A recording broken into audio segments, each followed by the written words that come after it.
இன்று வாசிக்க வேண்டிய வேத பாடம் லூக்கா எழுதின சுவிசேஷம் அதிகாரம் 18 வசனங்கள் 9-14 முடிய.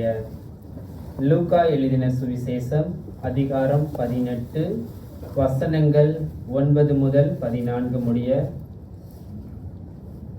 அன்றியும் தங்களை நீதிமான்கள் என்று நம்பி மற்றவர்களை அற்பமாய் எண்ணின சிலரை குறித்து அவர் ஒரு உவமையை சொன்னார்.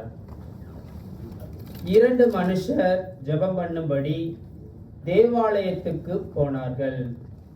ஒருவன் பரிசேயன், மற்றவன் ஆயக்காரன். பரிசேயன் நின்று, தேவனே, நான் பரிகாரர், அநியாயக்காரர், விபச்சாரக்காரர் ஆகிய மற்ற மனுஷர்களைப் போலவும் இந்த ஆயக்காரனைப் போலவும் இராததனால் உம்மை சோஸ்தரிக்கிறேன். வாரத்தில் 2 தரம் உபவாசிக்கிறேன். என் சம்பாத்தியத்தை எல்லாம் தசம பாகம் செலுத்தி வருகிறேன் என்று தனக்குள்ளே ஜெபம் பண்ணினான். ஆயக்காரன் தூரத்திலே நின்று தன் கண்களையும் வானத்துக்கு ஏறெடுக்க துணியாமல் தன் மார்பிலே அடித்துக் கொண்டு, தேவனே, பாவியாகிய என்மேல் கிருபையாயிரும் என்றான். அவனல்ல, இவனே நீதிமானாக்கப்பட்டவனாய் தன் வீட்டுக்கு திரும்பி போனான் என்று உங்களுக்கு சொல்கிறேன். ஏனெனில் தன்னை உயர்த்துகிறவன் எவனும் தாழ்த்தப்படுவான், தன்னை தாழ்த்துகிறவன் உயர்த்தப்படுவான் என்றான். இது தேவனுடைய வசனம். Praise the Lord. Praise the Lord. கர்த்தர் நல்லவர். கர்த்தருடைய நாமத்திற்கே மகிமை உண்டாவதாக. இன்று லென்த் காலத்தினுடைய முதலாவது ஞாயிற்றுக்கிழமை. What a great opportunity to present ourselves in the presence of the Lord. நம்மளை மறுபடியும் அலைன் பண்ணி ரீஅலைன் பண்ண கர்த்தர் நம்மளை அழைக்கிறார். I'm so encouraged to see so many of us in the presence of God, in God's church. அவரை தேடுகிறவர்களுக்கு எந்த ஒரு நன்மையும் குறைவுபடாது. And this Lent season is an opportunity for us to once again prioritize God in our life. So உங்களை நான் உற்சாகப்படுத்துகிறேன். If you have your physical Bible with you, to keep it open to Luke chapter 18. I know some of us, this is the opportunity for you to detox from the digital world. So அதனால if you are using your tablet of your phone, I want to encourage you to put it to silent and airplane mode போட்டீங்கன்னா அது உங்களுடைய app மட்டும் நீங்கள் பயன்படுத்த பிரயோஜனமாக இருக்கும். Let us all together grow in the presence of the Lord. Amen சொல்லுமா? வாசிக்க கேட்ட பாகத்தினுடைய லூக்கா 18ஆம் அதிகாரம் வசனம் 9 நான் மறுபடியும் வாசிக்கிறேன். அன்றியும் தங்களை நீதிமான்கள் என்று நம்பி மற்றவர்களை அற்பமாய் எண்ணின சிலரை குறித்து அவர் ஒரு உவமையை சொன்னார். You know, parables are so important. Parables சொல்லும்போது அது சில நேரத்தில் அது நிஜமான கதையை கொண்டு ஒரு கருத்தை வெளிப்படுத்த கர்த்தர் பயன்படுத்துவார். மற்ற நேரங்களில் ஒரு கட்டுக்கதை கொண்டு அல்லது ஒரு ஃபிக்ஷனல் ஸ்டோரியை கொண்டு கர்த்தர் சில கருத்துக்களை எடுத்து நமக்கு கற்றுக் கொடுக்கிறார். ஸோ உவமைகள் வந்து மிகவும் முக்கியமானவைகள். வேதத்தினுடைய பழைய ஏற்பாடுலேருந்து புதிய ஏற்பாட்டு வரைக்கும் நம்ம பார்த்தோம்னா it's a mode of communication to bring across a truth என்று நம்ம பார்க்கிறோம். நம்பிக்கை என்ற வார்த்தையை நம்ம பார்க்கும்போது the word confidence is used here in this verse. Confidence, நம்பிக்கை அது ஒரு நல்ல ஒரு வேர்ச்சியூ தானே. ஒரு நம்பிக்கை என்று சொன்னால் ஒரு நல்ல ஒரு விஷயம். நீதி என்று சொன்னால், நீதியாக வாழ்வது என்று சொன்னால் அது ஒரு நல்ல ஒரு விஷயமா இருக்கிறது. தமிழ்ல வந்து ஒரு ஆத்திச்சூடி என்று நமக்கு தெரியும். அறம் செய்ய விரும்பு என்று நம்ம பார்க்கிறோம். அறம் என்று சொன்னால் அது வந்து நற்கிரியைகள், நல்ல காரியங்கள், நீதியின் காரியங்கள், பரிசுத்தமான காரியங்கள், உத்தமமான காரியங்களை செய்வதை நம்ம வாஞ்சிக்கணும் என்று சொல்லி நம்ம பார்க்கிறோம். அப்போ அறம் செய்வது நல்லதுதான், நன்மையானதை செய்வது நல்லது. நீதியாய் வாழ்வது, நீதிக்காய் பிரயாசப்படுவது எந்த ஒரு தவறும் இல்லை. அதன் மூலமாக எந்த ஒரு பாதிப்பும் பிறருக்கு வராது என்று நம்ம பார்க்கிறோம். ஆனால் நம்முடைய சுய புத்தியின் மேல அல்லது சுய நீதி மேல நம்பிக்கை வைப்பது தான் ஆண்டவர் ஒரு கேள்விக்குறி அங்க போடுகிறத நம்ம பார்க்கிறோம். That is where Jesus is saying. இங்குதான் கர்த்தர் நம்முடைய உள்ளான இருதயத்தின் நோக்கத்தையும் கர்த்தர் என்று சிலர் மத்தியில அவரை காண்கிறார், சிலரை குறித்து அவர் யோசிக்கிறார். Jesus, who knows the attitudes and thoughts of men, he is looking at people around him. அவரை சுற்றிலும் இருக்கிறவர்களை அவர் கண்டு ஒரு சிலருக்கு சில காரியங்களிலே அவர்களுக்கு குறை இருக்கிறது என்று அவர் அறிந்து கொண்டார். அப்போ இந்த பலரிலே சிலரை ஆண்டவர் பார்க்கும்போது அந்த சிலருடைய அவங்களுடைய பரிசுத்தத்தை குறித்து அவர் மிகவும் ஒரு கேள்விக்குறியோடு அவர் காணப்பட்டார்.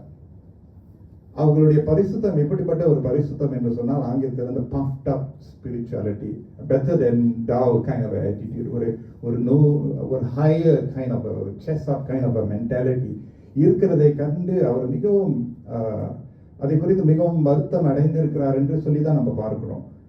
அது மட்டுமல்ல, தங்களுடைய நீதியை குறித்து தங்களுடைய பரிசுத்தத்தை குறித்து அவங்களுக்கு வந்து ஒரு சுய நம்பிக்கை ஏற்பட்டது மட்டுமல்ல, மற்றவர்களை பார்க்கும்போது மிகவும் குறைவான கண் பார்வையிலே அவர்கள் கண்டதை கர்த்தர் அறிந்து கொண்டார். மற்றவர்களை குறித்து பார்க்கும்போது ஒரு கான்டிசெண்டிங் கைண்ட் ஆஃப் ஒரு பிஹேவியர், நான் தான் சரி, நான் சொல்றதுதான் மேன்மை என்ற ஒரு மனப்பான்மை எப்பொழுதும் இருக்கும்.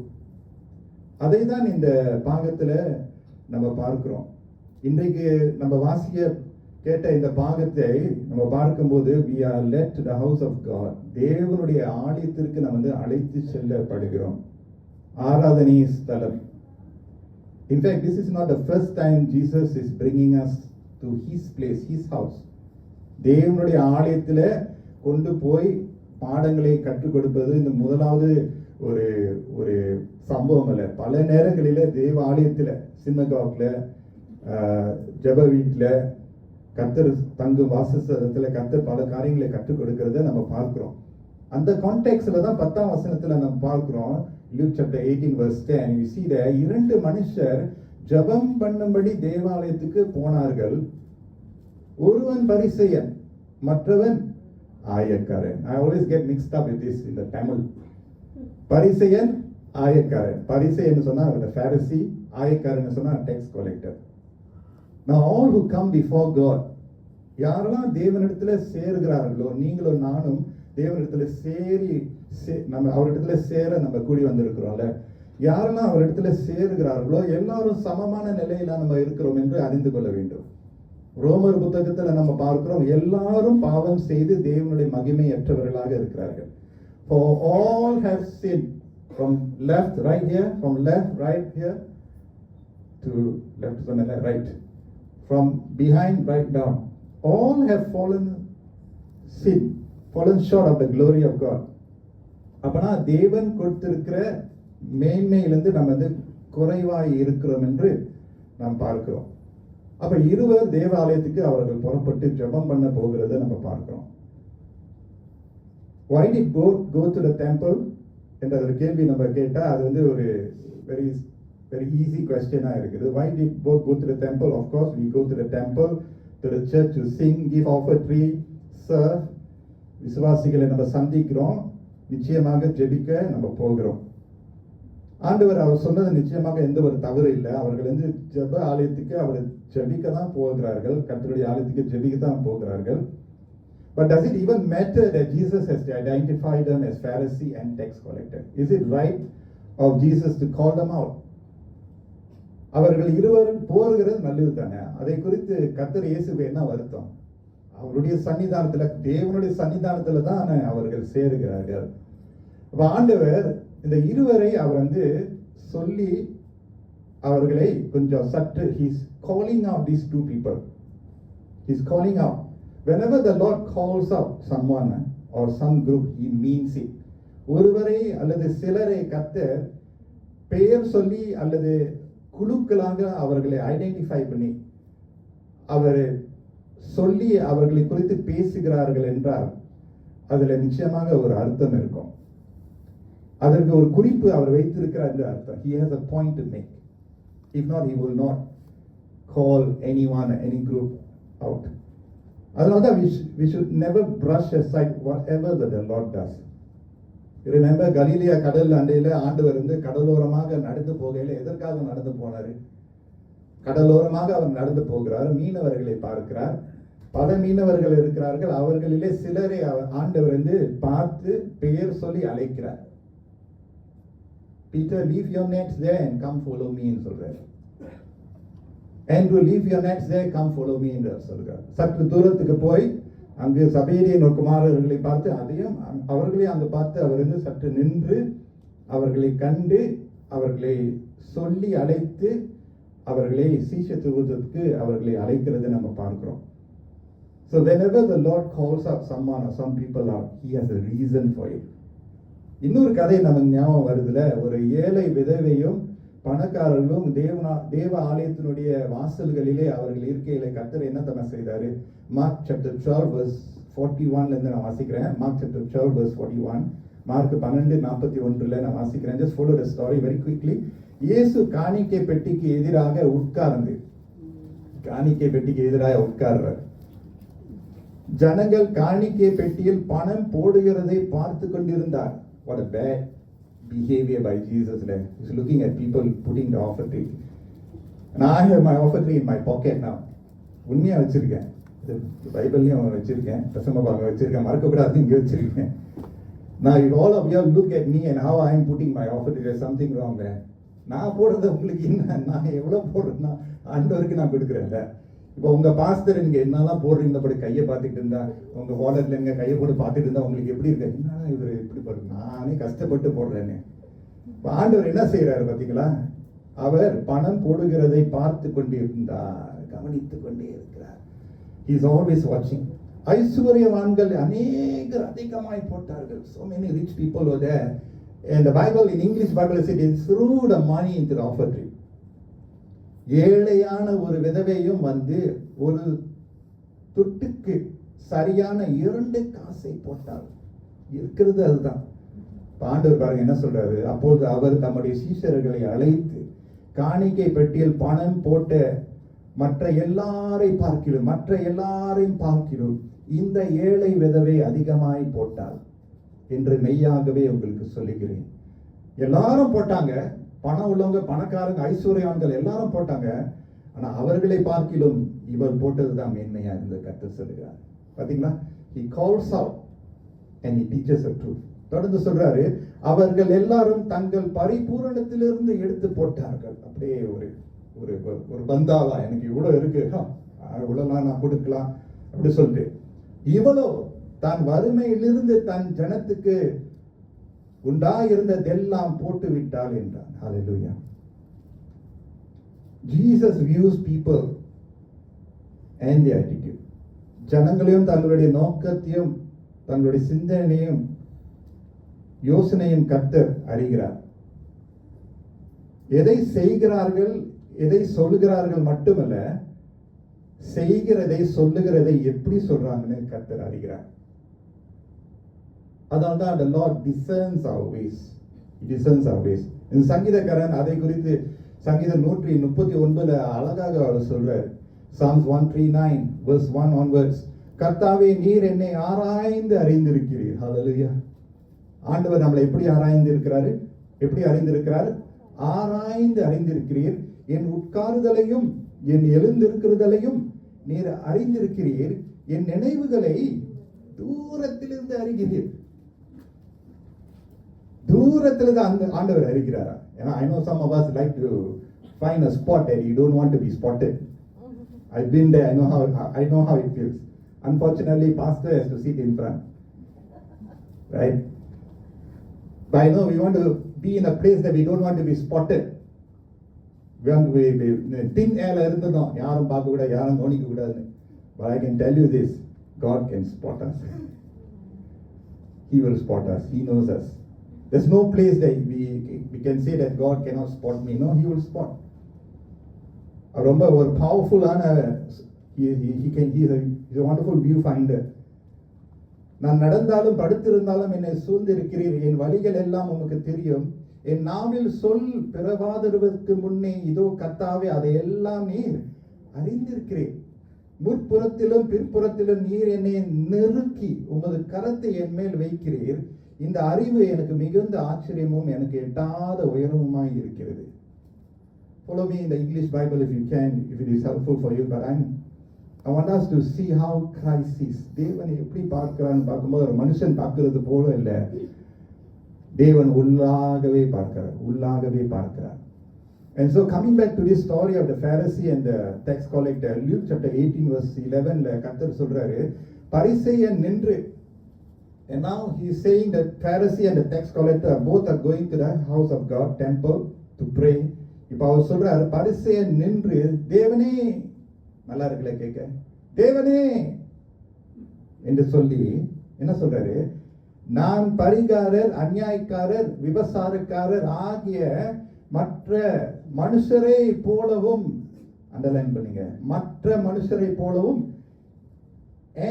இந்த ஆயக்காரனை போலவும் இராததனால் உம்மை ஸ்தோத்தரிக்கிறேன். ஹல்லேலூயா. எவ்வளவு நல்லா இருக்குல்ல, எவ்வளவு நல்லா இருக்குல்ல வாசிக்கிறதுக்கு. தேவனே, sounds so spiritual, so religious. தேவனே என்று ஆரம்பித்து look at the praise of the Pharisee. பரிசேயனுடைய துதி எப்படி இருக்கு பாத்தீங்களா? He stands before God and he says, I'm not like them. அவனுடைய ஆரம்பமே தவறாயிடுச்சு. அவன் நினைச்சிட்டான் அவன் தேவனுடைய ஆலயத்துக்கு வரும்போது சரியாக வர்றான்னு நினைச்சிட்டான். ஆனா ஆண்டவர் உள்ளான இருதயத்தை ஆராய்ந்து அறிகிறவராக இருக்கிறதுனால ஆண்டவருக்கு மறைவாய் ஒன்றுமே இல்லை. அவன் எந்த நிலையில எப்படி வந்தான் என்று ஆண்டவர் அறிந்து கொண்டார். அதனால்தான் சற்று நின்று ஆண்டவர் ஒரு சத்தியத்தை நமக்கு கற்றுக் கொடுக்கிறது நம்ம பார்க்கிறோம். I am not like any one of them. What a bold and proud statement. பிரியமானவர்களே, நீங்களும் நானும் நம்மளை சுற்றிலும் இருக்கக்கூடிய சக பாவிகளை எப்படி பார்க்கிறோம் என்பது மிகவும் முக்கியமாக இருக்குது. How we view fellow sinners around us, fellow sinners, I include myself, around us. It is very important. நம்முடைய முதல் ரெஸ்பான்ஸ் எப்படி இருக்கிறது ரொம்ப முக்கியமாக இருக்கிறது. Now we all watch the news, read news feedலாம் நம்ம பார்க்கிறோம், ரீல்ஸ்லாம் நம்ம பார்க்கிறோம், ஷார்ட்ஸ்லாம் நம்ம பார்க்கிறோம், வீடியோலாம் நம்ம பார்க்கிறோம். None of us are, என்ன சொல்றது, not updated. We all updated people, really updated. Finger டிப்ஸ்ல இருக்கு, இது என்ன நடக்குது ஃபிங்கர் டிப்ஸ்ல நம்ம இருக்கு. செய்தி நம்மளை வந்து சேருகிற மின்னல் வேகத்துல வந்து சேர்ந்து கொண்டு இருக்குது. தகவல் வந்து கொண்டே இருக்குது. தகவல் செய்தி இல்லாத நாட்களே இல்லை. When you and I read the news and watch the news, what is our first response? உதாரணமாக செய்தியில நீங்க வாசிக்கிறீங்க, 27 வயது கொண்ட ஆடவர் குடி நிமித்தமாக வாகனத்தை ஓட்டு நிமித்தமாக போலீசார் என்ன செய்யறாங்க, அந்த பிளாக் போடும்போது அந்த போலீசார் 27 வயது ஆடவரை அந்த breathalyzer டெஸ்ட் பண்ணிட்டு he is with alcohol, he has exceeded the limit னு சொல்லிட்டு போலீசார் என்ன செய்யறாங்க, டிராபிக் போலீஸ் என்ன செய்யறாங்க, அவரை அரெஸ்ட் பண்றாங்க. அரெஸ்ட் பண்ணி என்ன செய்யறாங்க, அவங்களுக்கு சார்ஜ் பண்றாங்க. இந்த 27 வயது ஆடவர் வந்து ஒரு புகழ் பெற்றவனாக இருந்தானா அவன் வாழ்க்கை போச்சு. ஏன்னா புகழ் பெற்றவங்களுக்கு எப்போதும் செய்தியாளர்கள் ரொம்ப இஷ்டம். செய்தியாளர்கள் அதுதான் தேடுவாங்க. பிரபலமான செய்தி வந்தா தானே செய்தி வாசிப்பாங்க. So it's more exemplified, more difficult when a person is well known. இப்ப செய்தியில வருது 27 ஆடவர். நீங்க அந்த செய்தியை வாசிக்கும் போது உங்க முதலாவது ரியாக்ஷன் என்னவா இருக்கும்? நல்லா வேணும், குடி தானே, குடிச்சு தொலைஞ்சு போ, அதுவா அவங்களுடைய முதலாவது மறு உத்தரவு? Will that be your first response when you read someone's downfall? இன்னொரு உதாரணம் கொடுக்கிறேன். தகப்பன் மகன் HDB குடியிருப்பில் இருக்கிறவர்கள் இருவரும் போதை பொருளை அவர்கள் அடைந்தவர்களாக இருந்ததுனால போலீசார் கைது செய்தனர். நம்ம பார்த்தோன்னா என்ன செய்வோம்? முதலாவது யாரு என் குடும்பத்தில் உள்ளவங்களான்னு நினைப்போம், தெரிஞ்சவங்களான்னு பார்ப்போம். அப்படிதானே? முதலாவது அப்படிதான் தெரிஞ்ச பேர், அதில் தமிழவங்களா அது வேற, இது இந்தியனா, சைனீஸா, மெலேயா, what race? What is our first response when we see a father and son caught because they have possession of drugs or whatever? What is our response? வேணும். குடும்பமா செய்றீங்களா? குடும்பம் ஒழுங்கு போங்க. அப்படியா நம்ம யோசிப்போம்? அப்படியா நம்ம மறுவுத்தல் கொடுப்போம்? இன்னொரு உதாரணம், அரசியல்ல இருக்கக்கூடிய ஒருவர் வந்து தன்னுடைய அரசியலுடைய வேலையை செய்யாம மணி லாண்டரிங் செய்யறாரு. செய்த உடனே அந்த லேப்ஸ் ஆஃப் ஜட்ஜ்மெண்ட் மூலமாக அவனுடைய ஒரு பிழையின் மூலமாக அவன் பிடிக்கப்பட்டு வாழ்நாள் முழுதும் அந்த அவனுடைய பேரே போயிடுச்சு, அவனுடைய கரியரும் போயிடுச்சு, அதோடு முடிஞ்சிருச்சு. He's fading away because of his one fault. When you and I read the news, what is our first response? When you come to a place of position like this, you deserve it. You deserve it ன்னு சொல்லுவோமா? மற்றவர்களுடைய குறையை நம்ம பார்க்கும்போது, பாவத்தை நம்ம பார்க்கும்போது, முதலாவது நமக்கு வலி வருகிறதா, நியாய தீர்ப்பு வருகிறதா?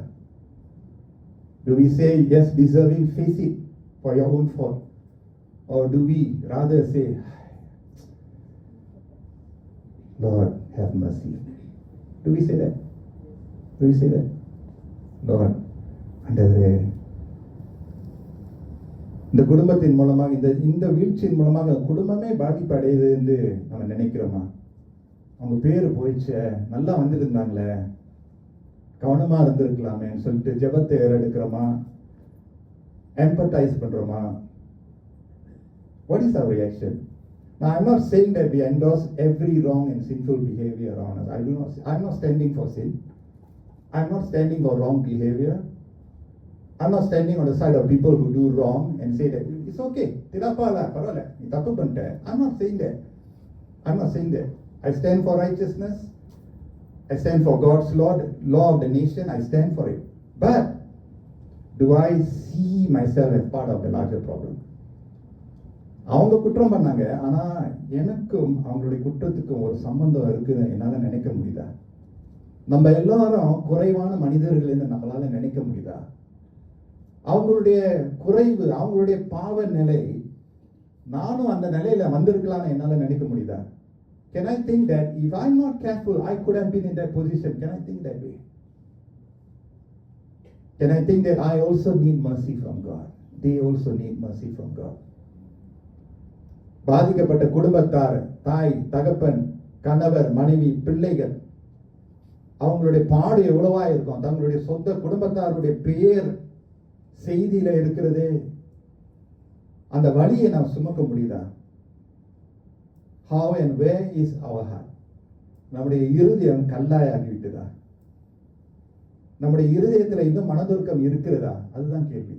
Do we still have compassion? Or is it hard like stone? கல்லாயிச்சா, கான்கிரீட் ஆயிச்சா? அதுதான் கேள்வி. கேள்வி அதுதான்.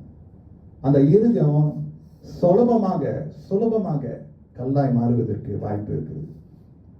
இந்த பரிசேயனை பார்த்தீங்களா? Did you notice the Pharisee? அவனுடைய wide spectrum of praise பார்த்தீங்களா? தேவனே எப்படி அவர் கம்பேர் பண்றாரு பார்த்தீங்களா? தேவாலயத்துக்கு வெளியே இருக்கக்கூடிய பாவம் செய்தவர்கள், அக்கிரமம் செய்தவர்கள், தேவாலயத்துக்கு வெளியே இருக்கிறவர்களை குறித்து அவர் ஒப்பிட்டு பார்க்கிறாரு. அது மட்டும் இல்ல, he dared to compare himself to someone who just like him has come to the house of God. அவனே ஒரு பாவி, அவன் சக பாவியை பார்த்து அவன் ஒப்பிடுகிறான். இது என்ன கூத்தா இருக்கு?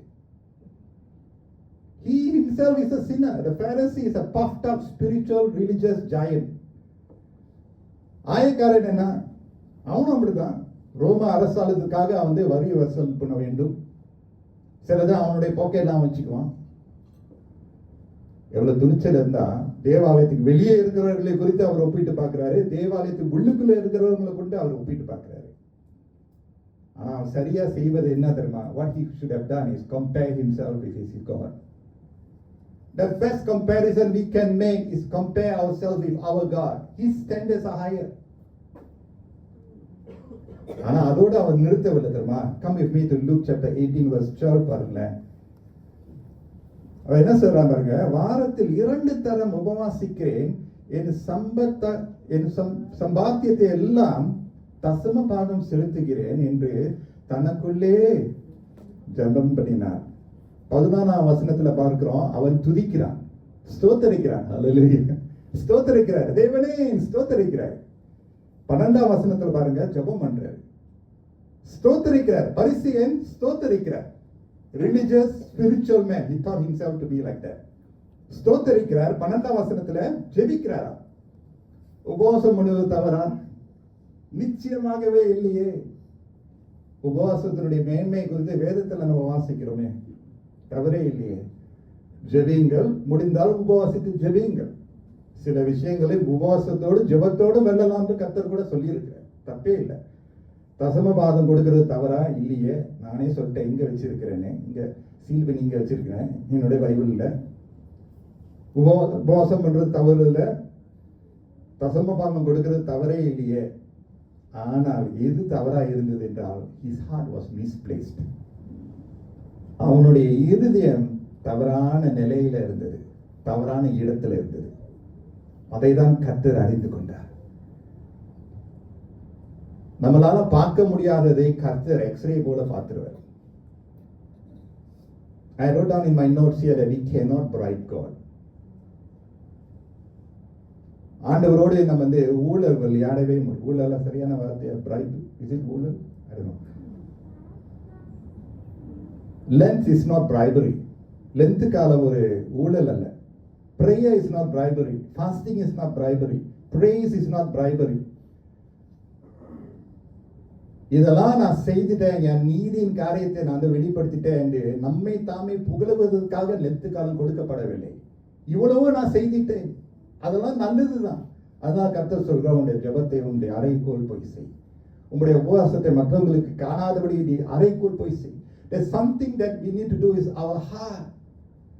அதுதான் இந்த இருதயத்தை காத்துக்கொள்வதே கர்த்தர் விருப்பப்படுகிறார். உள்ளான இருதயம். வெளியான கிரியைகள் நல்லதுதான், ஆனால் அந்த உள்ளான இருதயத்தை தான் கர்த்தர் தொட ஆசைப்படுகிறார். நான் எவ்வளவு உபவாசம் பண்ணாலும், ஜெபித்தாலும், தசமபாகம் கொடுத்தாலும், நான் எவ்வளவு வெளியரங்கமாக என்னுடைய நீதியின் காரியங்களை நடப்பித்து என்னுடைய இருதயம் கர்த்தருக்கு தூரமாக இருந்தது என்றால் அதில் எந்த ஒரு பிரோஜனமே இல்லை. வேதத்துல நம்ம பார்க்கிறோம், நம்முடைய நீதி எல்லாம் அழுக்கு கந்தை போல இருக்கிறது. Our righteousness is all filthy rags if our heart is not in the right place. Can you imagine a heart that is dislocated? We talk about a dislocated knee, slip disc பத்தி நம்ம பேசுகிறோம்ல. Do you know that our heart, I believe it doesn't dislocate, but I'm just saying that நம்முடைய இருதயம், spiritually speaking, we can easily, the heart is, the Bible says the heart is very deceitful. இந்த இருதயம் மிகவும் வஞ்சனை நிறைந்ததா இருக்கு. It's very deceitful. It can even deceive us and we will not even know it. நம்மளுக்கு கூட தெரியாது, நான் வஞ்சிக்கப்பட்டேன்னு கூட தெரியாத நிலைமையில கூட நம்ம இருக்கலாம். அதனால அந்த பரிசேயனுடைய அந்த துணிச்சல் அவனுக்கு இருந்தது. முதலாவது அவன் ஸ்தோத்தரிக்கிறான், பிறகு அவன் ஜெபிக்கிறான். Do you know, friends, brothers and sisters, I say this with lots of fear of the Lord. Do you realize that you and I can offer unauthorized praise and prayers to God? நம்மளால முடியும். Unauthorized praise, unauthorized prayers to God. நம்மளால முடியும். ஏன்னா அந்த இருதயம் அப்படிப்பட்ட ஒரு இருதயம். ஏசாயா 29:13 நம்ம பார்க்கிறோம். It is not I who say, it is the Lord who says. Isaiah 29:13 நீங்க பாத்தீங்கன்னா, it is the Lord who says this. The Lord says, these people come near to me with their mouth and honor me with their lips, but their hearts are far from me. Their worship of me is made up of only rules taught by men. Their hearts are far from me. கர்த்தர் சொல்றார், இது நான் சொல்லல, இது கர்த்தர் சொல்லுகிறார். இந்த ஜனங்கள் தங்கள் வாயினால் என்னிடத்தில் சேர்ந்து தங்கள் உதடுகளினால் என்னை கனம் பண்ணுகிறார்கள். அவர்கள் இருதயமோ எனக்கு தூரமாய் விலகி இருக்கிறது. அவர்களுடைய இருதயமோ எனக்கு தூரமாய் விலகி இருக்கிறது. நாவு சரியா இருக்கிறது, கரங்கள் சரியா இருக்கிறது, மற்ற எல்லா விஷயம் சரியா இருக்கிறது. ஆனா எது மிகவும் அத்தியாவசியமான அந்த இருதயமோ, அந்த இருதயம் மட்டும் தவறான இடத்துல இருக்கிறது. அதனாலதான் வெளிப்படுத்தலினுடைய சுவிசேஷத்தை வாசிக்கும் போது the Lord says, you have lost your first love. உன்னுடைய முதல் அன்பை விட்டு விட்டாயே, என்னிடத்துல நீ சேருகிறாய், ஆனா உன்னுடைய இருதயம் காணப்படவில்லையே. நான் உன்னுடைய பாடலை நான் வாஞ்சிக்கல, உன்னுடைய ஜெபத்தை நான் வாஞ்சிக்கல, அதெல்லாம் நல்லது. உன்னுடைய நடனத்தை நான் வாஞ்சிக்கல, உன்னுடைய பிரசங்கத்தை நான் வாஞ்சிக்கல. அதுக்கு மேலாக என் மகனே உன்னுடைய இருதயத்தை தானே நான் வாஞ்சிக்கிறேன். நான் உன்னுடைய இருதயத்தினுடைய சிங்காசனத்தில் நான் வாசம் செய்கிறேனோ அதுதானே எனக்கு வேண்டும். அதனால தான் ஆண்டவர் வந்து பரிசேயரை பார்க்கிறாரு, ஆயக்காரனை பார்க்கிறார், இருவரையும் பார்க்கிறார். ஒவ்வொரு நாளும் நம்மளையும் பார்க்கிறார். ஏனென்றால் அந்த இருதயம் எப்படிப்பட்ட இருதயம் அவருக்கு தெரியும். இந்த இருதயத்தை அவர் காத்துக்கொள்ள வேண்டுமே, ஆவியானவருடைய கிரியை இருக்க வேண்டுமே, வசனம் நிலைத்திருக்க வேண்டுமே, தேவ பிரசனம் தங்கி இருக்க வேண்டும். இந்த இருதயம் கர்த்தரால் தொடப்பட்ட இருதயமாக தொடர்ந்து இருக்க வேண்டுமே. ஒரு முறை மட்டுமல்ல, பல முறை இந்த இருதயம் கர்த்தருக்கு என்று அனல் மூட்டி எரிய வேண்டும் என்று கர்த்தருடைய சித்தமாய் இருக்கிறது. இன்னொரு பக்கத்துல பிசாசானவன் கர்ச்சிக்கிற சிங்கம் போல எவனெல்லாம் விலங்கலான்னு தேடிக்கொண்டே இருக்கிறான். இன்னொரு பக்கத்துல நம்முடைய மாம்சம் கிரியை பண்ணிக்கொண்டே இருக்கிறது. ஆனா நம்முடைய இருதயத்தினுடைய நேசர் நம்மளை பார்த்து கொண்டு, அவருடைய இருதய துடிப்பு நம்மோடு இணைந்திருக்க அவர் வாந்தியாக பார்த்து கொண்டே இருக்கிறார். நம்முடைய இருதய துடிப்பும் அவருடைய இருதய துடிப்பும் அப்படியே இணைந்து இருக்கிறதுக்கு கர்த்தர் விருப்பப்படுகிறார். அதனாலதான் வேலண்டைன்ஸ் டே பார்க்கும்போது 14 of February பார்க்கும்போது it is a man-made occasion. Yeah, praise the Lord. We can show our love to everyone and anyone. Praise God. I do not want to contest that. But the exact word for love is loyalty. Loyalty. Loyalty is the word. Will you be faithful? தவறினாலும் மறுபடியும் faithful இருப்பாயா? Will you be faithful to your God, to your spouse, to your child, to your work, to your studies? Loyalty. It is not just another celebration. Say, Lord, I want to be loyal to you, O God. அந்த லாயல்ட்டியை ஆண்டவரால தான் கணிக்க முடியும். மனுஷனால பார்க்கவே முடியாது. விஷம் போட்டுடலாம். பரிசேயன் ஒரு பக்கம், ஆயக்காரன் ஒரு பக்கம். The Pharisees one side, the tax collector on the other side. You see, look at the screen right there.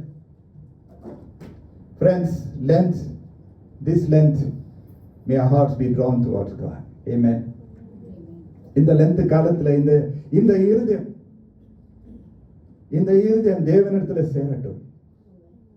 இந்த இருதயம் நம்ம காண முடியாத இந்த இருதயம், the heart, நம்மளுடைய சரீரத்துக்குள்ள கர்த்தர் வைத்து இருக்கிறார். அவ்வளவு பாதுகாப்பு அவசியமா இருக்கிறது. The heart is so important. The heart is covered by, the heart is protected by the rib cage. அதனால தான் the rib cage is so important. I know what I'm talking about, the rib cage. அந்த rib cage கொஞ்சம் பாதிப்படைச்சுனா, இருதயத்தை குத்திருச்சுன்னா அவ்வளவுதான். ஆண்டவர் சரியான எந்த இடத்துல இருதயத்தை வைக்கணுமோ அங்க வச்சிருக்கிறார்.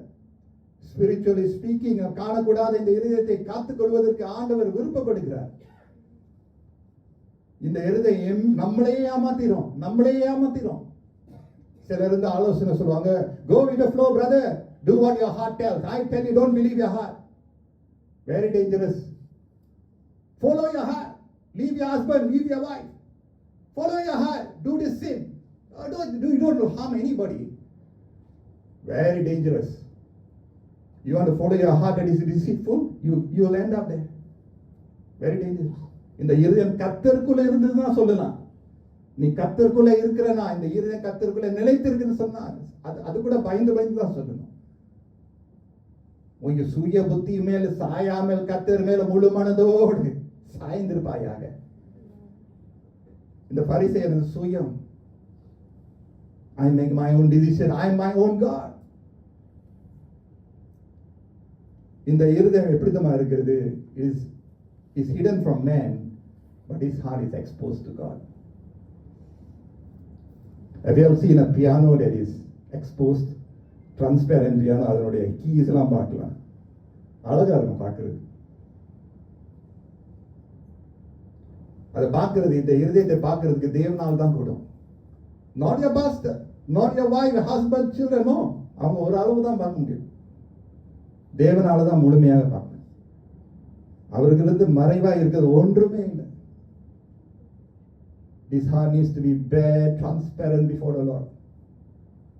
அவன் என்ன தெரியுமா செய்யறாரு? இந்த பரிசேயன் he runs ahead to the temple of God. அவ்வளவு துணிச்சல். முன்பதாக நின்று, தேவனே மற்றவர்கள் போல நான் இல்லை, அதுவும் இவனை போல நான் இல்லைன்னு சொல்றான். Look at his proudful posture. Look at him.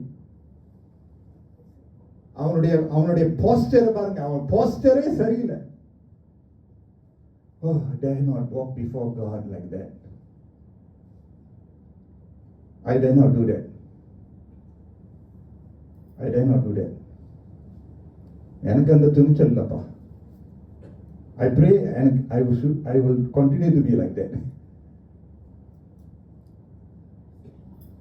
தேவனுக்கு முன்பதாகவே நான் தான் பெருசுன்னு துணிச்சலா இருந்துறாதீங்க.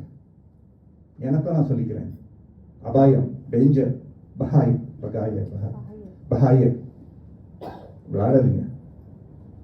இந்த துணிச்சல் தெரியுமா? இந்த பாரிசியர துணிச்சல் நமக்கு இருக்கக்கூடாது. ஒன்றும் நடக்காது, நான் இருக்கிறது போல இருப்பேன், நான் செய்யறதுனா நான் செய்வேன், யாரும் ஒன்றும் கேட்க முடியாது, நான் இஷ்டத்துக்கு நான் வாழ்வேன்னு நினைச்சிடாதீங்க. I tell myself as well, don't play God, don't play with God, better do. பொறுமையா இருப்பாரு.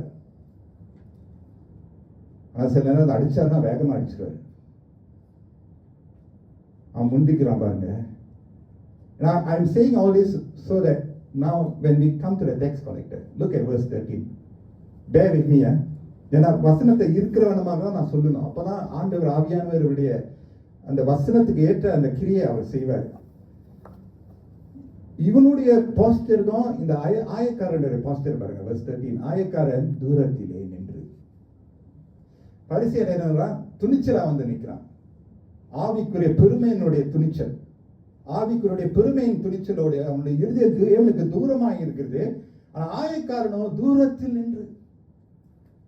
தூரத்தில் நின்று தன் கண்களையும் வானத்துக்கு ஏறெடுக்க துணியாமல் தன் மார்பிலே அடித்துக் கொண்டு, தேவனே பாவியாக என் மேல் கிருபையாயிரும் என்றான். பரிசேயன் எப்படி வந்தான்? தேவனே, பார்த்தீங்களா, அவனை போல நான் இல்லை, குறிப்பா இவனை போல நான் இல்லை, ஆனா இவன் இப்படிதான் வரான். தேவனே, எவ்வளவு வித்தியாசம் இருக்கு. பரிசேயன், தேவனே, I'm so good, look at me, without me how are you going to move God? But this guy, தேவனே, வித்தியாசம் இருக்குங்க.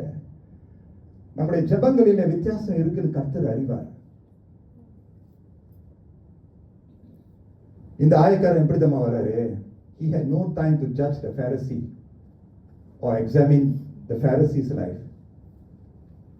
He knew where he stood before God. He knew that he is lost without God. The tax collector எப்படி தெரியுமா? He has no time to look at the Pharisee, who he is, அவன் வாழ்க்கை எப்படி இருக்கு, அவனுக்கு அந்த சிந்தனை அவனுக்கு இல்லை. ஆனால் அவன் தேவனுடைய சன்னிதானத்துல, பரிசுத்தமான தேவனிடத்துல நான் சந்திக்கிறேன், நான் எவ்வளவு குற்றவாளியா இருக்கிறேன் ஆண்டவரே சொல்லி அவன் வரான். தூரமா இருந்து தேவனை அறிந்து கொள்றார். The Pharisee was careless before the holy God. Carelessness. Careless ஆவரா. And you know what this careless attitude, the Pharisees attitude எப்படி தெரியுமா? The carelessness is not at the moment தெரியுமா? I want to say that carelessness is a built up attitude. கொஞ்சம் விஷயத்துல நம்ம காம்ப்ளேஷனா இருந்தோம் கர்த்தரோடு, அவருடைய பரிசுத்தத்தோடு, அவருடைய வார்த்தையோடு, அவருடைய பிரசன்னத்தோடு. கொஞ்சம் விஷயத்துல நம்ம ஒருவன் எப்படி நம்ம விடுவான்? அவன் சின்ன விஷயத்துல விட்டானது தான் அவன் பெரிய விஷயத்துல விடுவான். Careless is a built up attitude. It did not come suddenly. It was a consistent built up of ego. அதனால பரிசேயருக்கு ஆண்டவர் இயேசுக்கும் எப்பவும் சண்டை வந்துட்டே இருக்கும். விரியன் பாம்புகளே, brood of vipers. He didn't have problem with the சராசரி மனிதர்களோட அவர் பிரச்சனை இல்லை, பரிசேயர்களோட தான். அவர் என்ன செஞ்சாலும் குற்றம் பார்த்துக்கிட்டே இருப்பாங்க, சுகம் கொடுத்தாலும் குற்றம் பார்த்துக்கிட்டே இருப்பாங்க. குற்ற பார்வையோடு பார்த்து கொண்டே இருக்கிறவர் தான் பரிசேயர்கள். பார்வையிலே ஒரு குறைவு இருக்கிறதுனால் ஆண்டவர் அதை பார்த்து அருவருப்பாய் எண்ணுவார். பார்வையிலே அவருக்கு குறை இருந்தது. The moment our sight is disabled, we lose the anointing of God. பார்வை ரொம்ப முக்கியம். அவன் வந்த உடனே அவன் யாரை பார்த்துருக்கான்? பரிசேயன், தேவனை பார்த்துருக்கணும். அதோடு விட்டுருக்கணும். அவன் என்ன செய்யறான்? பக்கத்தில் இவனை பார்த்து குற்றமா பார்க்குற. பார்த்தீங்களா ஃப்ரெண்ட்ஸ்? நம்ம பார்வை ரொம்ப முக்கியம். பார்வை ரொம்ப முக்கியம். இந்த ஆயக்காரன் என்ன தெரியுமா? Lord, I'm so weak, I'm so sinful, Lord. Please, மார்பு அடிச்சு, Lord, என் மேல மனம் இறங்குங்க ஆண்டவரே என்று அவர் சொல்றாரு. I want to give you 2 verses. Psalms 2:11 பாத்தீங்களா? பயத்துடனே கர்த்தரை சேவியுங்கள், நடுக்கத்துடனே களி கூறுங்கள். Psalms 96 verse 9. பரிசுத்த அலங்காரத்துடனே கர்த்தரை தொழுது கொள்ளுங்கள், பூலோகத்தாரை நீங்கள் யாவரும் அவருக்கு முன்பாக நடுங்குங்கள்.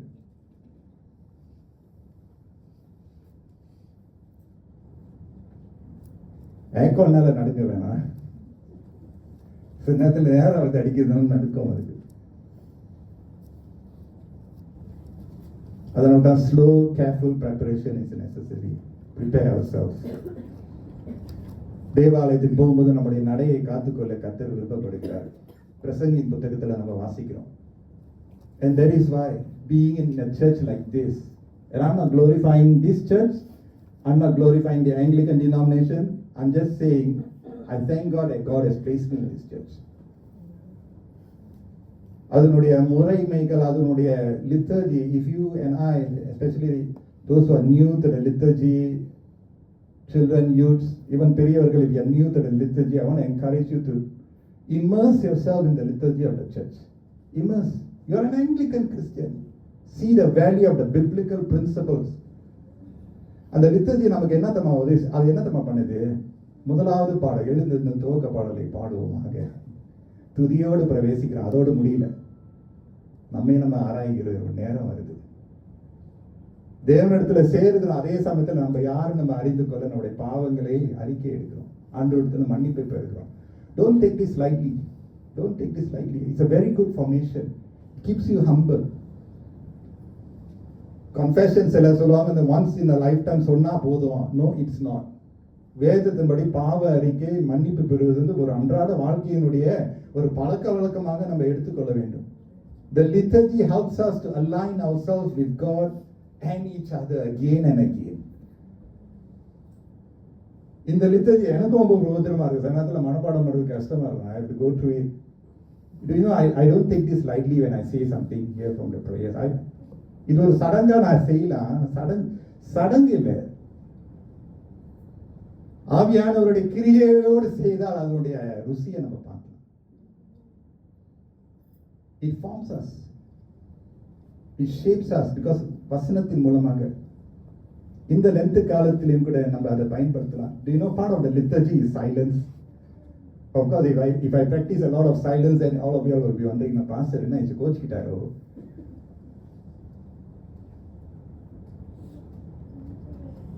பார்த்தீங்களா, கொஞ்சம் சைலண்ட் இருந்தேன். Part of the liturgy is actually the practice of silence. And the silence என்னத்தமா செய்யும்? Detox us from the world and help us to be calm in the presence of the Lord. This Lent, try silence. Practice silence before God. Slow down your Bible reading. Read that verse. Know it. இன்னும் ஆழமாக போங்க.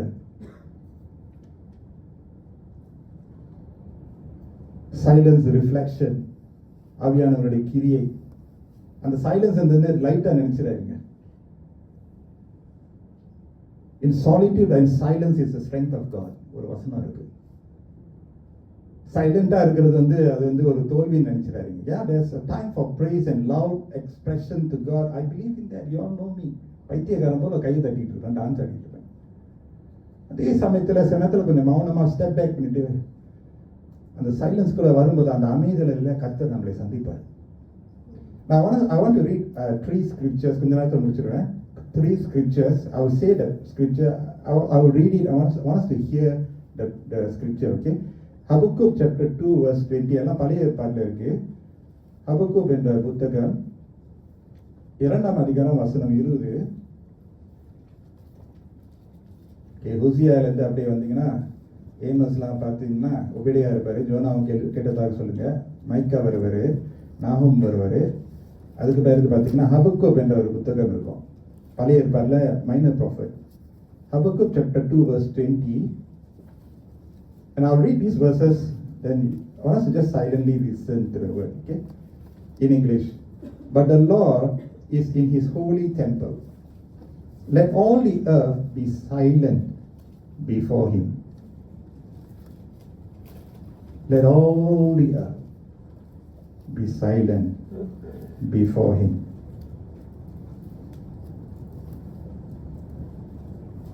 அடுத்த புத்தகம் Zephaniah என்ற புத்தகம், the next book, Zephaniah chapter 2 verse 13 பார்த்தீங்கன்னா, I'll just read it.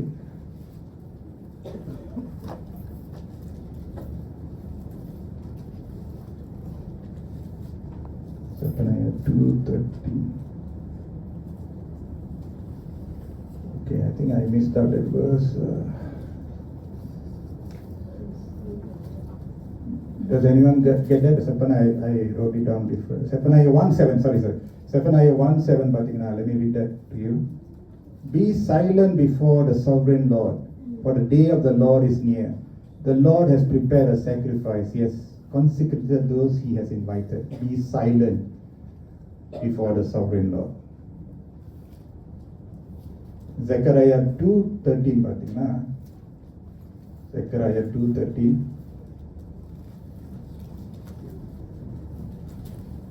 Be still before the Lord, all mankind, because he has roused himself from his holy dwelling. Be still before the Lord. Be still before the Lord. Last verse, Psalms 46 verse 10. தெரிந்த ஒரு வசனம், Psalm 46 verse 10.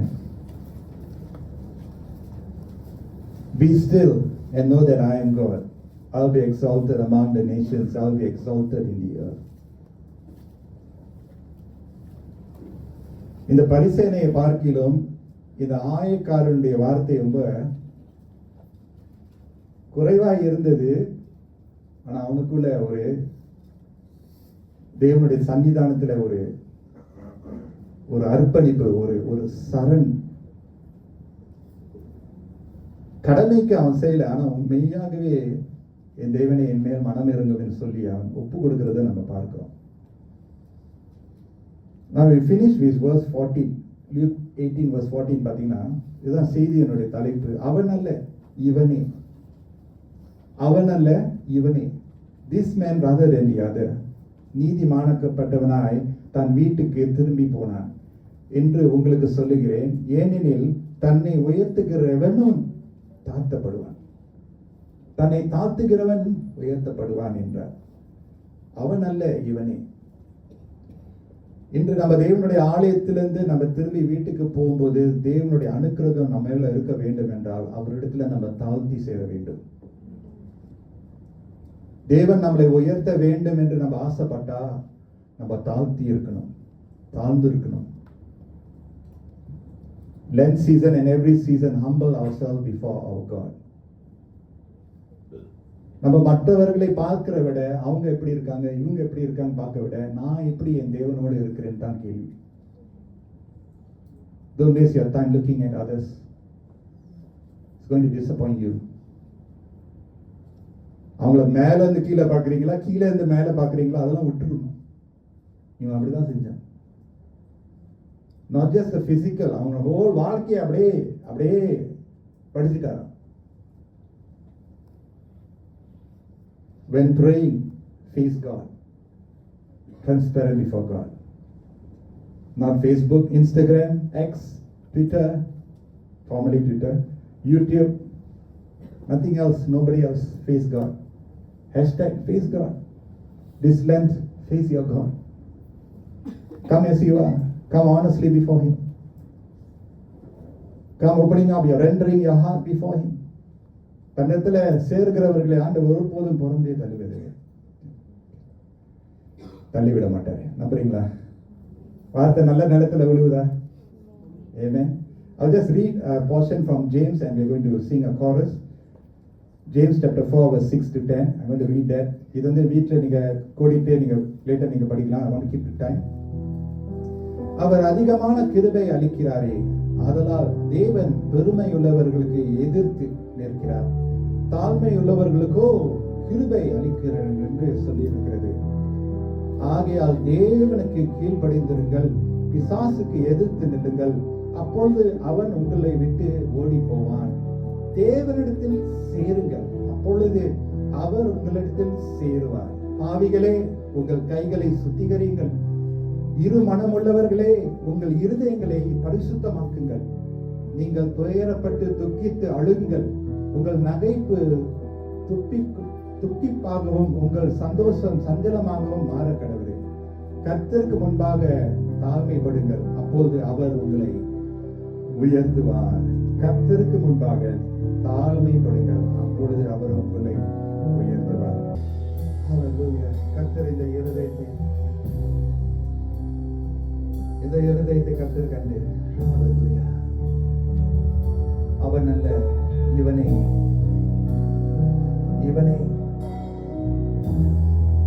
ஹல்லேலூயா, ஹல்லேலூயா.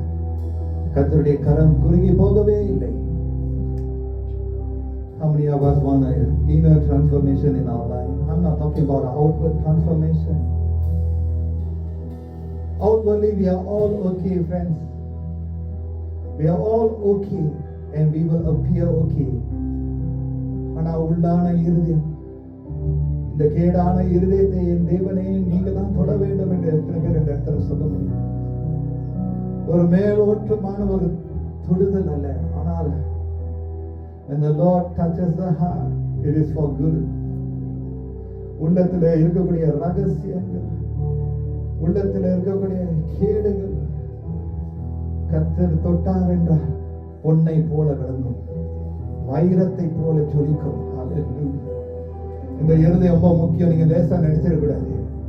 நீங்க நினைச்சிருக்கிற இந்த செய்தி அந்த பரிசிய கூடாது. இந்த செய்தி எனக்கு தான் நம்ம நினைக்கிறோம். இந்த செய்தி எனக்கு தான். இந்த வார்த்தை என்னுடைய இருதயத்தினுடைய சிங்காசனத்துல வந்து சேர்ந்ததுக்காக ஆண்டவரை நான் ஸ்தோத்திரிக்கிறேன் நீங்க சொல்லணும். இந்த வார்த்தை என்னுடைய கணவருக்காக, என்னுடைய மனைவிக்காக அல்ல, என்னுடைய சபை அங்கத்தினருக்காக அல்ல, ஆனால் இந்த வார்த்தை எனக்கே கர்த்தர் கொடுத்திருக்கிறார். என் தேவனே என் மேல மனம் இறங்கும்னு சொல்லும்போது கர்த்தர் இந்த இருதய சதையுள்ள இருதயத்தை போல கர்த்தர் உருவாக்குவாரு. ஓ ஹல்லேலூயா. முந்தி போல இருக்கக்கூடிய அந்த துடிப்பு வர வேண்டும் என்றால் கர்த்தர் இந்த இருதயத்தை தொட வேண்டும். ஆவியானவர் தொட்டார் என்றார். ஓ ஹல்லேலூயா. அவர் தொட்டாலே போதும். இந்த இருதயம் எப்படியா இருக்க வேண்டும் என்றோ ஆண்டவர் அப்படியாக செயல்படுத்துவார். இந்த இருதயத்திலிருந்து புறப்படுகிற சிந்தைகள், நினைவுகள் இங்கிருந்து தான் புறப்படுகிறது. இருதயத்திலிருந்து தான் வருகிறது ஜெபம். வாயிலிருந்து வந்தது மட்டும் நினைச்சிடாதீங்க. இருதயத்திலிருந்து தான் வருகிறது சிந்தை. அந்த சிந்தை கெட்டதாக இருக்கலாம், ஆனா நீதியாக மாற்ற கர்த்தர் வல்லவராக இருக்கிறார்.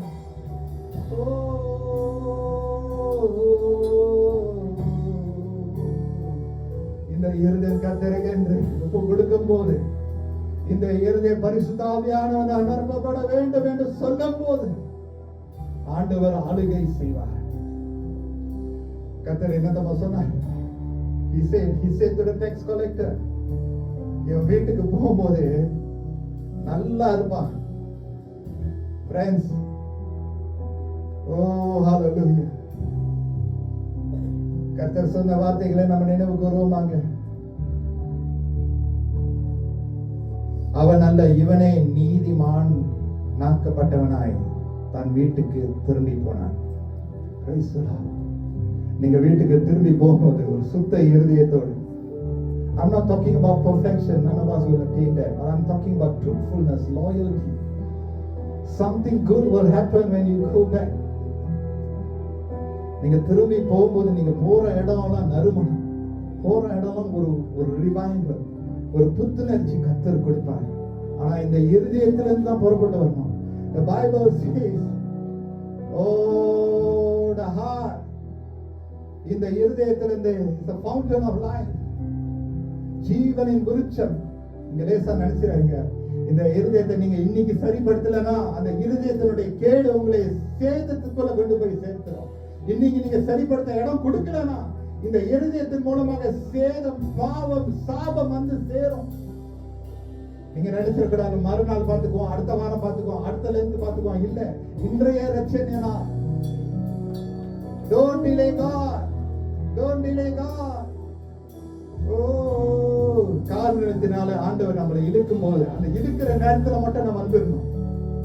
இன்றைக்கு தான் கர்த்தர் பேசுகிறார். இன்றைய மன்னா, today give us this day our daily bread. Today is the word for today. இன்றைக்கு இந்த நேரத்துல இந்த பொழுதுல கர்த்தர் இந்த கடுதை மூலமாக ஒரு வார்த்தை கொடுத்திருக்கிறார் என்றார்.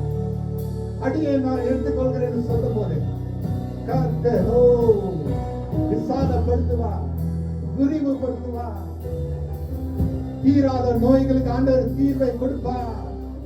பிரிந்து போன உறவுகளை ஆண்டவர் சரிப்படுத்துவார். இந்த இருதயம். If you concur with me the word of God, I want you to lift up your right hand, clench your fist. Because they say that when you clench your fist, it is your heart. I want you to just lift up your right hand and your heart to the Lord. You say, Lord, this heart belongs to you. This heart belongs to you. This heart belongs to you, Lord. Oh, ஆண்டவரே, உங்களுக்கு பிடித்தமில்லாத காரியங்களை நீங்க தூய்மைப்படுத்துங்க, சுத்திகரிங்க, பரிசுத்தப்படுத்துங்க ஆண்டவரே. இந்த இருதயமுக்கு முன்பதாகவே நான் எடுத்து கொடுக்கிறேன் ஆண்டவரே என்று சொல்லும் போது இந்த இருதயத்தை கர்த்தர் எடுத்து பிரயோஜனப்படுத்துவார். ஓ ரபா ஷேகா ரபா, கர்த்தர் இந்த இருதயத்தை எடுத்து பிரயோஜனப்படுத்துவார். நீங்க எந்த வயதாக இருந்தாலும் கூட, I'm not bothering who is going to lift up their hands. I'm not counting how many people are lifted up their hands. God watches from afar. I'm not God. I myself am lifting up my hand. I am lifting up my heart before my God. I know how deceitful my heart is. I know it for sure. Oh, கதறுங்க, என் தேவனே என் மேல் மனம் இறங்குங்கன்னு சொல்லுங்க. Have mercy on me. Have mercy on me. Have mercy on me, God. Fill me afresh. ஆவி காற்றே, யுவா காற்றே, அனல் மட்டுங்க, எரிய விடுங்க ஆண்டவரே. கொழுந்து விட்டு எரியட்டும். நானும் என் வீட்டாருமோ கர்த்தரையே சேவிப்போம். இடைவிடாமல் ஜெபங்கள், துதிகளை ஏறெடுப்போம். ஒரு பரிசுத்த சந்ததியை நாங்கள் உருவாக்கத்தக்கதாக இந்த திருச்சபை கர்த்தருக்கு விருப்பமான ஒரு திருச்சபையாக அங்கத்தினராக நாங்கள் இருக்கைகளை சமர்ப்பிக்கிறோம் ஆண்டவரே. இன்றைக்கு என்னுடைய இருதயத்தை நான் கொடுக்கும் போது என்னுடைய குடும்பம் செழிப்பாய் இருக்கும்.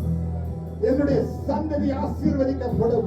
என்னுடைய சபை ஆசீர்வதிக்கப்படும். என்னுடைய ஊழியர்கள் ஆசீர்வதிக்கப்படும். என்னுடைய வருங்கால மனைவி கணவர் ஆசீர்வாதமாய் இருப்பாங்க. இன்றைக்கு நான் எடுக்கிற ஜெபம் மூலமாக என் தேவன் மனம் இறங்குவார். தாழ்ந்த ஒரு இடத்துல ஆண்டவர் கிருபை அதிகரிப்பாரு.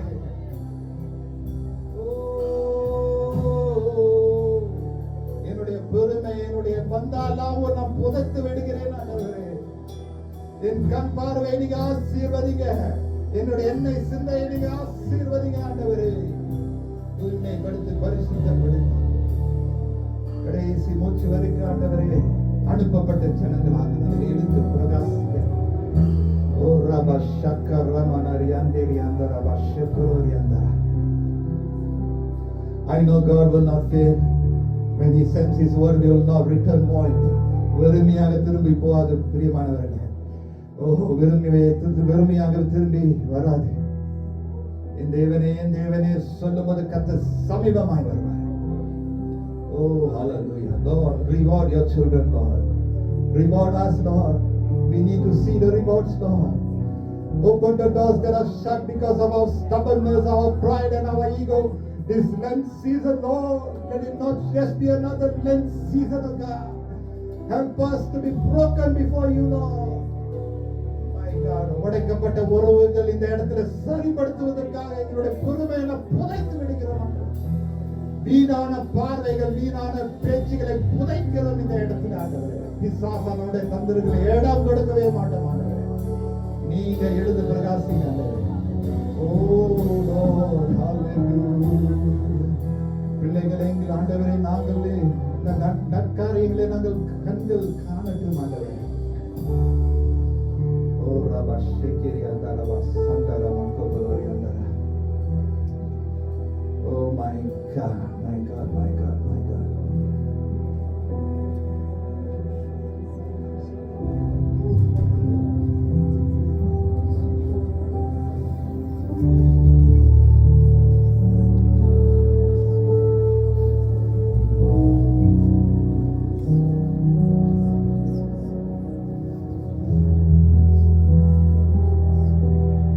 The Bible says, above all else, guard your heart. It is a wellspring of life. Above all else, guard your heart. Thank you, Father. நீங்க எங்க மத்தியில இருக்கிறீங்க, பிரியப்படுறீங்க ஆண்டவரே. மறுபடியும் நீங்க பிரியப்படுறீங்க, நாங்க நம்புறோம் ஆண்டவரே. பலவீனமான மண் பாண்டங்கள் ஆண்டவரே. Lord, continue to keep us close to you this season ஆண்டவரே. வெறுமையாய் போகாதபடி ஆண்டவரே. Lord, everyone here, Lord, is hungry and thirsty for you, Lord. May we see your goodness, Lord, and live in the land, Lord. Enjoy bounty on earth, Lord. இந்த பூமியில எத்தனை ஆண்டு நாங்க வாழ்ந்தாலும் திருப்தியா உண்மை திருப்திப்படுத்துகிற பிள்ளைகளாக வாழ்ந்து நாங்க இந்த வாழ்க்கையை முடிக்க எங்களுக்கு கிருபை செய்யுங்க. Yes, Lord. Yes, Lord. கர்த்தருடைய அபிஷேக பிரசன்னத்தை உணர்வோமாக. சிந்தை, பேச்சு, நடத்தை, கிரியை எல்லாவற்றையும் நீங்க பொறுப்படுத்திக் கொள்ளுங்க. நன்மை வந்து சேரட்டும் ஆண்டவரே. பிசாசானவன் வெட்கப்படுத்துறான், வெட்கப்பட்டு போவானாங்க ஆண்டவரே. மாம்ச கிரியைக்கு இந்த இடத்துல இடமே இல்லை ஆண்டவரே. கர்த்தர் நீ தலைமைத்துவம் எடுத்ததுக்காக ஸ்தோத்திரிக்கிறோம். மகிமை கனம் எல்லாம் நீங்க எடுத்துக்கொள்ளுங்க. இயேசுவின் மூலம் நல்ல பிதாவே. ஆமென், ஆமென்.